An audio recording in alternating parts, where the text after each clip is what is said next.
Good day, students, and welcome to my class. I am Miss Ira Bombase, and this is Understanding the Self. Before we proceed with today's agenda, which is the introduction to UTS or Understanding the Self, as well as our subject orientation in the first semester of academic year 2025 to 2026, allow me to introduce myself briefly. Again, I am Miss Ira Resurrection Bombase. I am an instructor at Philippine Women's University CDCEC Santa Cruz. I am a graduate of Bachelor of Arts in Broadcasting at Laguna State Polytechnic University, Santa Cruz. Currently, I'm taking my master's in communication, major in communication management at the Polytechnic University of the Philippines Open University. I am also a licensed professional teacher with specialization in English. So now, ito yung agenda natin. First is the mode of learning. Second, classroom rules. Third, course overview. Fourth, course outline. I'll be discussing what are the topics we will dealing in UTS for the whole semester. Next is class requirements. And then lastly, we'll be having the grading system. You might be wondering how will your grades be computed in UTS. So I'll be showing you the components. Okay. All right, so let's start with the mode of learning. Okay, so in PW Santa Cruz, as you all know, we have blended learning set up, which comprises of face-to-face and online classes. When we say face-to-face, of course, you have to be present in the facilities of PWU, may it be in main building, Chowking building, or annex building. And we have the online classes, which is 25% of your total class. Not 2 hours tayo sa face-to-face and then 1 hour in online class. We have two types of online class. We have synchronous online class, just like what we are doing right now. We are having sync meeting or in a particular time period. And then the second one, we have asynchronous online class. Dito naman ay nagpo-post ng information, announcements, updates, activities, or modules, no, in your Google Classroom or Messenger group chat. So this is the difference between the two. I just want you to freshen up with the idea of blended learning. Next is our classroom rules. Of course, for every teacher, for every subject teacher, there are classroom rules. And for UTS, we have this five. The first one is respect begets respect.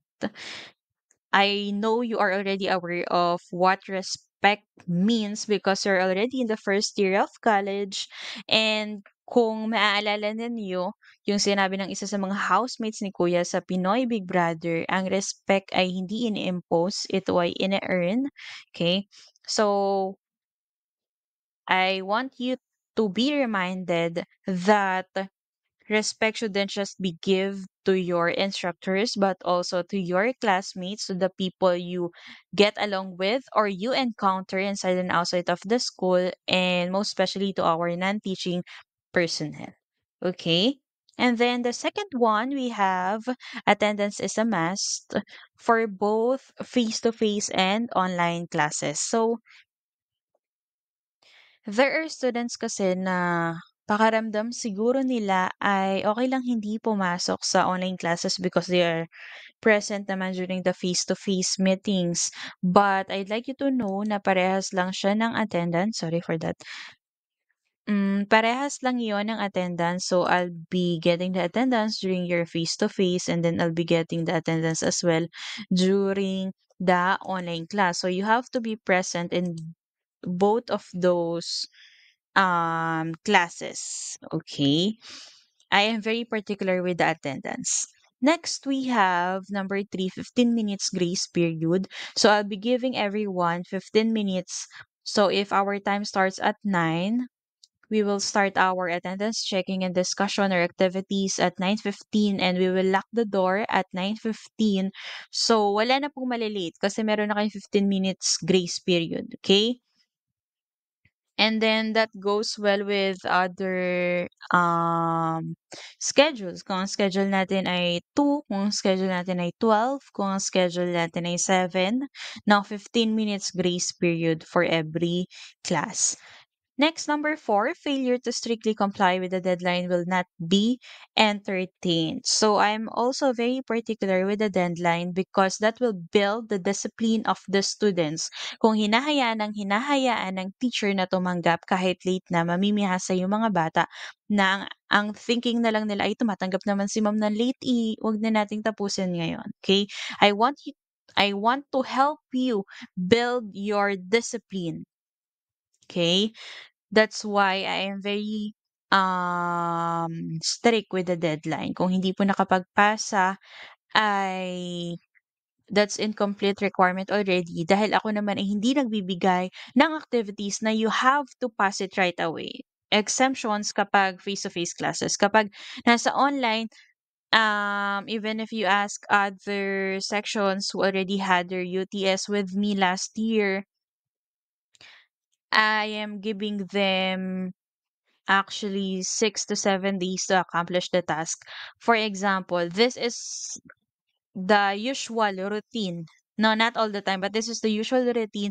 For example, I'll be giving an activity uploading a bean in the Google Classroom today, and then ang submission na nun ay next online class or next face-to-face class. So, ganun po, maalwan, matagal yung ibinibigay ng mga araw para ma-accomplish ninyo at hindi makasabay sa iba ninyong mga subjects. So, you don't have any reasons to give me na hindi po ako nakatapos kasi ganyan ganito because you already have the enough time, I believe, para ma-accomplish yung task. Eh, hindi naman siya sobrang tagal gawin usually yung mga binibigay kong activities or requirements. Next, number five, failure to submit subject requirements may result in a failing grade. Okay? So, alam nyo na naman po yan, kailangan kayo ay mag-comply as students. That's your duty and responsibility to submit all your requirements in order for you to pass the subject. Okay? If you have any questions or clarifications, you can message me in our GC. All right, so now let's proceed with our course overview. Okay, so nung nabasa ninyo ang subject na understanding the self, you might be wondering, bakit meron pang subject na understanding the self? Why do I have to understand myself? Eh, sa lahat naman ng tao, ang pinaka nakakakilala sa sarili ko ay ako. Okay, so you might be wondering that. So recently, I asked you to complete a Google form, right? And one of the questions na nakalagay doon is, what are your expectations from the subject as well as with your subject teachers? So some of you are saying na you expect to understand yourself better after this kasi nga naman with the subject title itself, now understanding the self, okay? Meron din ako nabasa na sana daw ay madali yung subject or hindi ganong kahirap. Okay, so let's see ano nga ba talaga yung understanding the self. It says here, the course deals with the nature of identity, okay, as well as the factors and forces that affect the development and maintenance of personal identity. So from this statement alone, the identity was mentioned twice already. Okay? Because in here, identity is very important. Okay? Importante na maintindihan nyo yung sarili nyo, alam nyo kung sino talaga kayo, alam nyo kung ano yung hilig nyo, alam nyo kung ano yung hindi nyo gusto, your strengths, you know your weaknesses. Okay? And from that, our target is to develop, okay, kung sino kayo ngayon. Okay? So, hindi kasi natin pwede sabihin na, eto na ako hanggang dito na lang ako. I am not open for challenges or for changes. Hindi pwede yung ganon. Okay? So, what we want is for you to develop kung ano na yung identity nyo at the moment. Alright? So, another thing is that this course is intended to facilitate the exploration of the issues and concern regarding self and identity to arrive at a better understanding of oneself. Okay? So, ano kaya yung mga problema na lagi mo kinakaharap? Baka kasi mapansin mo na palagit palagi yun yung problema, hindi na nasusolusyonan. Baka may problema tayo in creating the solution or making the routine in order for you to solve the problem. Okay, so there are kinds of activities like that wherein I'll ask you to present what do you think are your strengths? What do you think are your weaknesses? Okay, and then aside from that, Usually kasi kapag face-to-face classes in understanding the self, sharing talaga yung nangyayari. Okay? More on kayo talaga yung nagsasalita, kayo yung nag explain because I want you to know with yourself, no, within you, yung mga kalakasan at kahinaan. Okay? By the way, or in our sharing, you will realize na, okay, ganito pala ako. Okay, ito pala yung mga kailangang improve. Those will come from you. So expect that during our face-to-face classes, we will be discussing issues, we will be doing presentations, activities, no? Ano yung mga experience nyo? Ano yung mga bumabother sa inyo? Are you feeling down? Are you okay? Ano yung pinagdadaanan nyo? Okay, so mostly sharing talaga siya. Then pag-aaralan natin yung mga discussions. Okay, and then we also have this. Okay, this course includes the mandatory topics on family planning and population education. So dito medyo nagiging awkward siya every time na pag-uusapan na kapag ganito na yung conversation, yung topic. Kasi lalo na dito sa Pilipinas 'no, as we all know, ang mga Pilipino, ang mga Pinoy, very sensitive or very conservative or sabihin na natin na medyo taboo topic 'no, yung family planning, taboo topic yung sex, yung condom. Pero dito kasi sa understanding the self, we will discuss that. That's why I'm telling you, reminding you over and over again to be open-minded. Okay? Because that is part of our topic that needs to be discussed, that needs to, have sharing with, to share about your thoughts. Kasi baka minsan, or baka may instances na hindi mo pala nare-realize na, okay, okay lang naman palang pag-usapan. Kasi kailangan talagang pag-usapan kasi magagamit ko in the future. Okay? Okay, so lahat naman 'di ba inaasahan or most of the people are expecting to have a family in the future.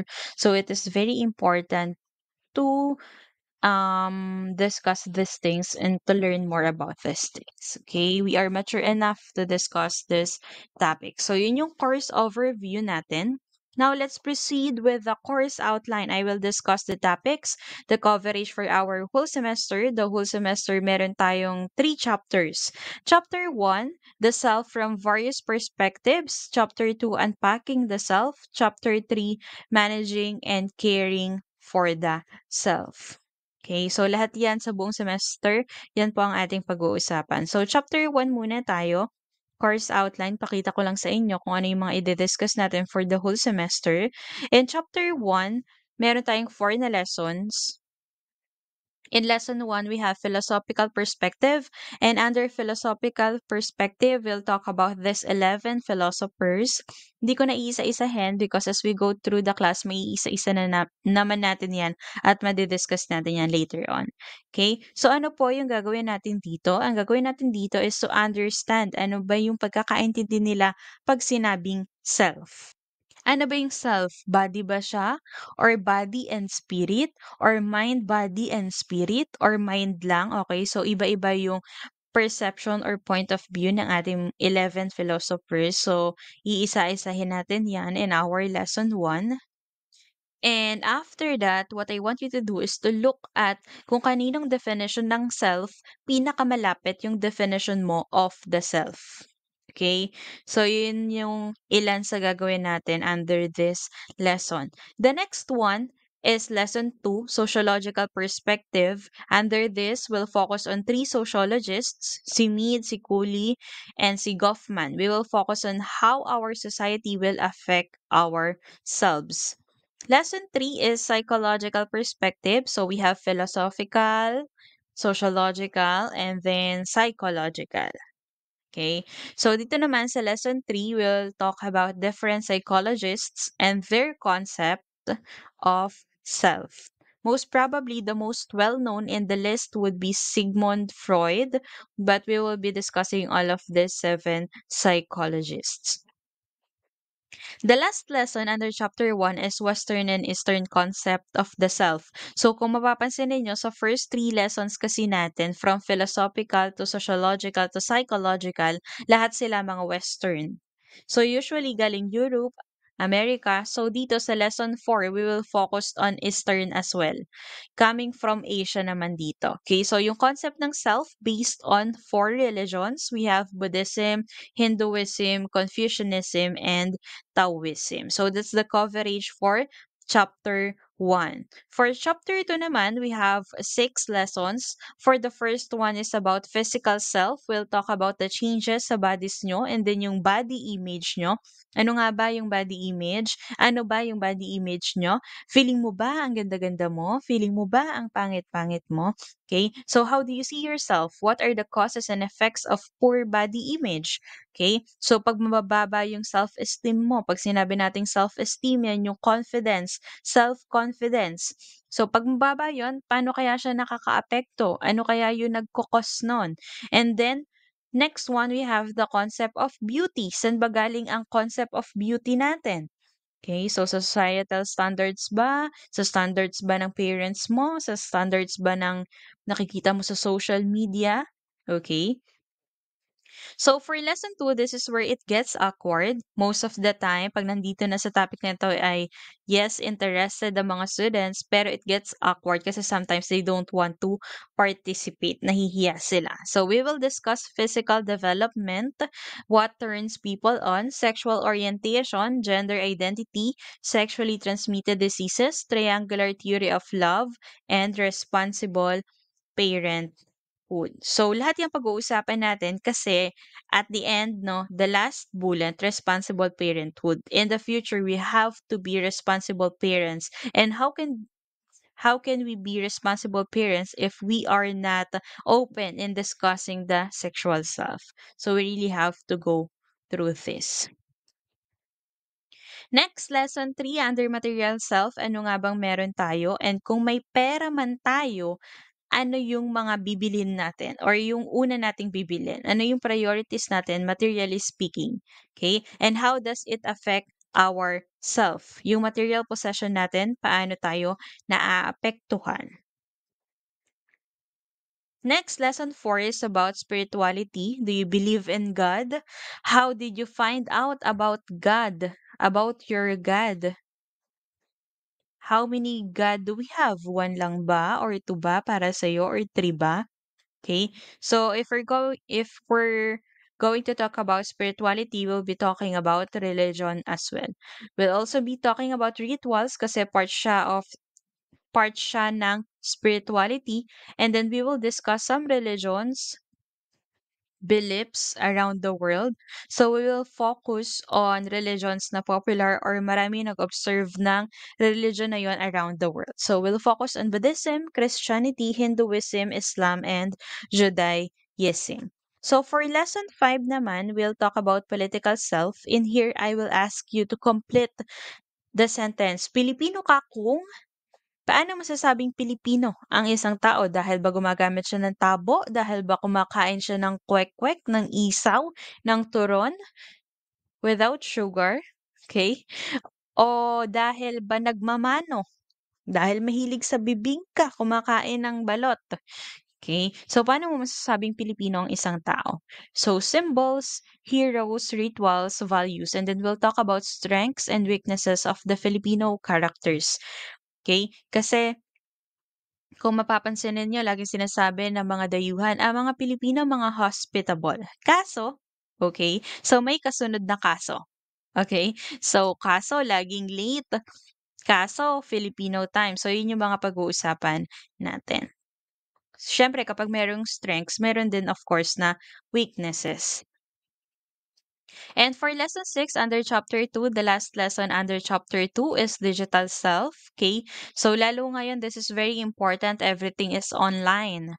Now, after the pandemic, everything is online. Hindi na lang want yung technology, need na siya. Okay, so we'll talk about Philippines and digital technology. Gaano karami ang mga Pinoy na may internet at walang internet? Okay, bakit ang isang Pinoy napakaraming account sa Facebook, 'no? Isang tao, isang account lang dapat, pero yung iba, isang tao, tatlo yung account. Bakit? Kasi maraming kausap. maraming ine-entertain, maraming girlfriend, maraming boyfriend. Okay, may mga dami account pang tinatawag. Alright, we'll talk about that. Next is digital technology in the self and setting boundaries to your online self. Actually, I myself is very guilty with this one, no? Yung dapat natutulog ka na pero nagbabrowse ka pa rin ng social media mo, no? Kahit very unhealthy yung habit or yung routine, okay? And also, one thing you need to remember under digital self, sabi nga ni Pia Wurtzbach, think before you click. Okay? So we'll talk about things to consider before you post on social media, before you share your information. Okay? So yun yung mga topic na i-discuss natin sa chapter 2. And now, the last chapter, we have the chapter 3. This is about managing and caring for the self, no? There will be three lessons. One, learning to be a better student. Paano ba maging better student? Lesson two, setting goals for the success. 5 years from now, where do you see yourself? 5 years from now, dapat graduate na ako. May tawad pang 1 taon, no? Yung 1 taon na yun, magagamit ko sa experience, sa pag-build ng business para makapunta or makapasok sa company na gusto ko because I already have my 1 year experience at work. Okay? So, what else? After 10 years, where do you see yourself? Okay? Kasi nga meron ka ng experience. Ano naman yung next step mo? Business ba? Or magtatayo ka na ng bahay? Bibili ka na ng sasakyan? Papasok ka na sa pagpapamilya? Pagpapamilya? Okay. So that's the question. Where do you see yourself? What are your goals? How will you achieve your goals? Okay. And then the next one is taking charge of one's health. Okay. As we all know, health is very important. May it be physical or mental health. Okay. You have to take care of yourself. So we will discuss that on lesson 3 as well. And that will be our last topic for the whole semester. Okay. So that's our coverage for the whole semester. So now let's talk about the class requirements. So I ask you in our Google form, no, kung anong expectations nyo sa inyong subject teacher from me. Okay? So meron ako dun nabasa, kind but strict.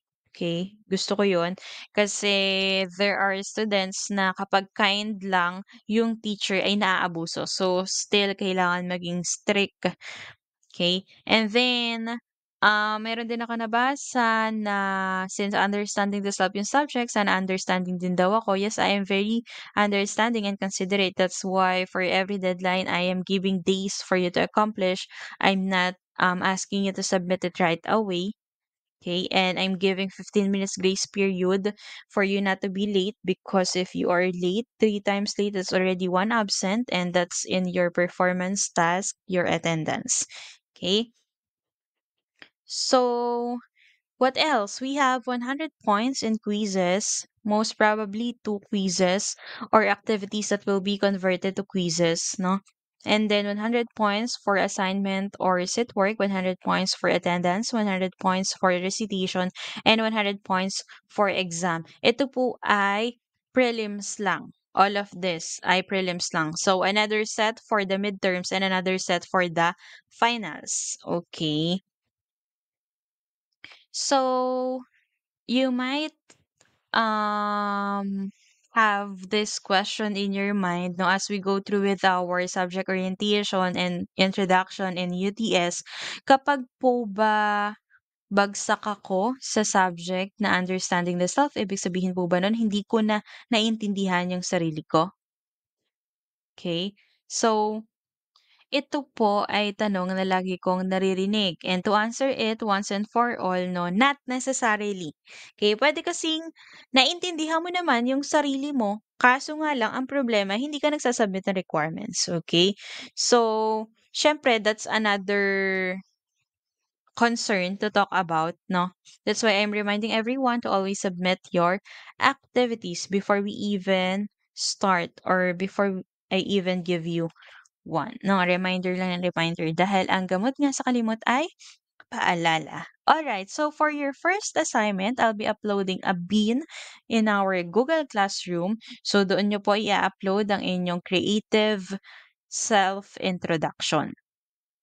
Ito po ay 1 minute lamang because I'm handling a lot of students, 'no. Baka naman kung kayo ay 400 students, maubos na lang ang buong semester ko panonood ng inyong self-introduction kung sobrang mahaba or teleserye ang inyong kwento. So, make it very short. 1 minute creative self-introduction for every student of understanding the self. Subject for our rubrics, we have 40% in content, 30% in creativity, and 30% in presentation for a total of 100%. Okay, so always check your Google Classroom for the announcements and for the deadline of your activities. All right, so that's it for our introduction to understanding the self. Thank you, everyone.